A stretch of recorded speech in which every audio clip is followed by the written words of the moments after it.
Everyone laughed when Millionaire adopted a poor black girl. And it turned out she's a genius.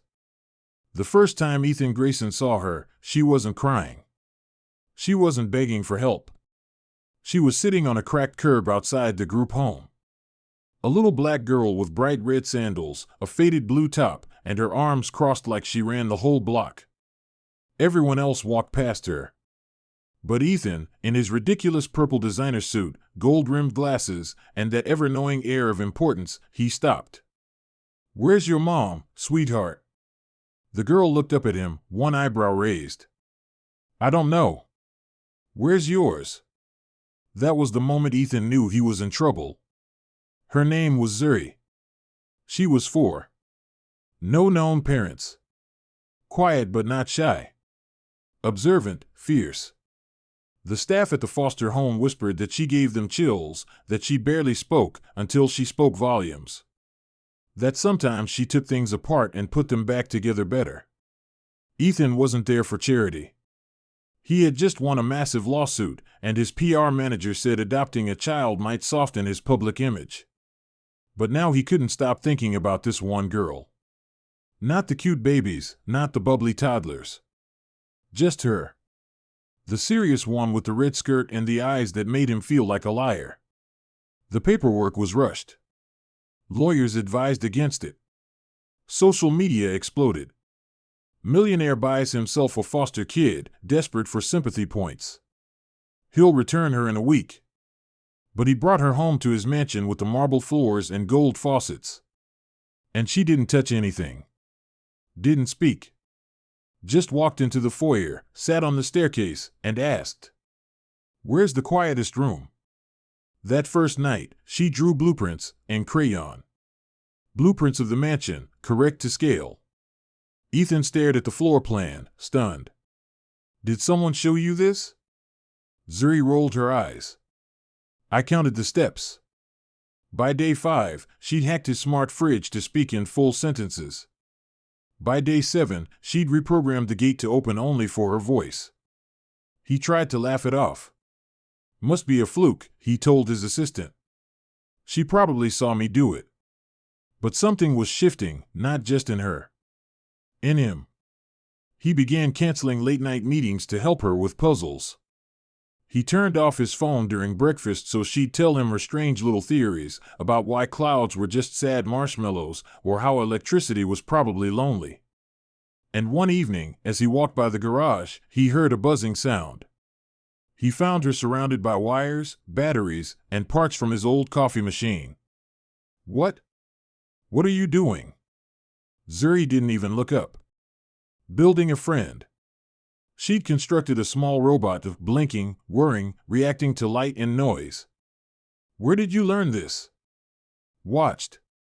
Remembered. Thought about it." Ethan sat down, speechless. "You're 4. Almost 5. And then, for the first time, she smiled. But not everyone smiled with her. At school, the other kids laughed when she answered every math question faster than the teacher. Some teachers accused her of cheating. The principal pulled Ethan aside after the second week. "She's unnerving," the woman whispered.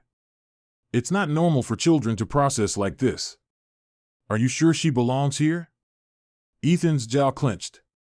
"She belongs wherever she wants to be." But it got worse. One afternoon, Ethan returned home to find her on the mansion steps, hands on hips, waiting. "They told me I should go back where I came from." "Who?" "Everyone." He knelt down, humiliated. He thought he was protecting her by throwing money at things. He never thought the world would push back this hard. Zuri didn't cry. She just stared at him with those same eyes from the curb. "Don't you get it yet?" she whispered. "I'm not a doll. I'm not your project. I'm not here to make you look good." "I know," Ethan said, voice breaking. I didn't know how much I'd care." Zuri looked down at him. "Then stop looking for the world's approval. Start looking at me." In that moment, on the marble steps under the weight of a red sunset, Ethan realized everyone had laughed when he adopted her. But he had no idea who he had just brought home.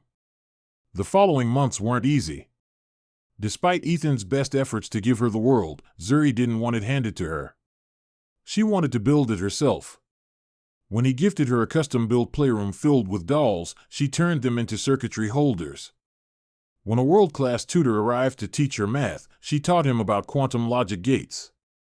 And when he finally hired a child psychologist, hoping to understand her mind better, the doctor left in tears. "She's beyond gifted," she said, voice trembling. "But more than that, she's guarded. Like someone who's had to earn everything, even love." Zuri remained a mystery. She would sometimes sit outside for hours under the giant sycamore tree, sketching designs that looked like blueprints for satellites. She barely smiled, but she always watched. One morning, Ethan found her in the kitchen dismantling the microwave again. "Zuri," he snapped. "What are you doing now?" "Fixing the thing that makes your coffee explode," she muttered. Ethan walked away, muttering about chaos. But then he stopped mid-hallway. He laughed. She had just noticed what he hadn't. She was doing more than fixing machines. She was fixing him. The national robotics competition was her idea. She snuck onto Ethan's laptop, registered herself using a fake birth date, and submitted blueprints under the alias ZG404. When she was selected for the finals, Ethan only found out because a journalist called him. "Sir, are you aware your daughter's a finalist in a national AI design competition?" "Wait, my what?" At the event, hundreds of kids gathered with parents who were engineers, scientists, CEOs. Zuri was the smallest. The only black girl. The only one wearing red sandals and a hand-drawn schematic taped to her chest. The judges laughed when she approached. Until her robot spoke. Not pre-programmed. It responded, processed, evolved in real time. A mini AI with emotion recognition, built from scrap garage tools and pure brilliance.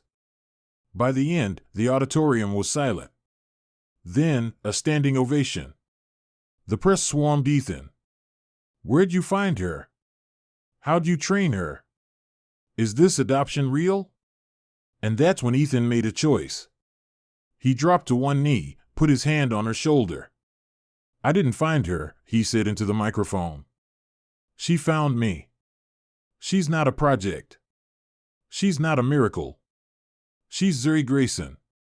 And I'll spend the rest of my life making sure the world sees her for who she is." That evening, back at the mansion, Zuri sat on the steps again. The same steps where months ago she'd told him to stop seeking approval. But this time, she wasn't angry. She looked calm. Ethan joined her, sitting quietly. "You proud of yourself?" he asked. She shrugged. "Maybe. It's just, I used to think I had to prove something to everyone. That if I wasn't smart enough, they'd throw me away again." He turned to her. "But now? Now I know I was never the problem." She paused. "They were just too small to see me." Ethan swallowed hard.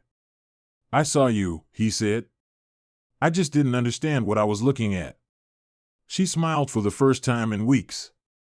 And this time, it wasn't guarded. It was free. Everyone had laughed when he adopted her. They said it was a joke. A PR move. A mistake. But no one was laughing now. Because Zuri wasn't just a little girl anymore. She was a revolution in red sandals. If you enjoyed this story, don't forget to give it a thumbs up and hit that subscribe button for more emotional, dramatic, and unexpected tales. And let us know in the comments, where in the world are you watching from? We love hearing from all of you. Until next time, stay kind, stay curious, and keep watching.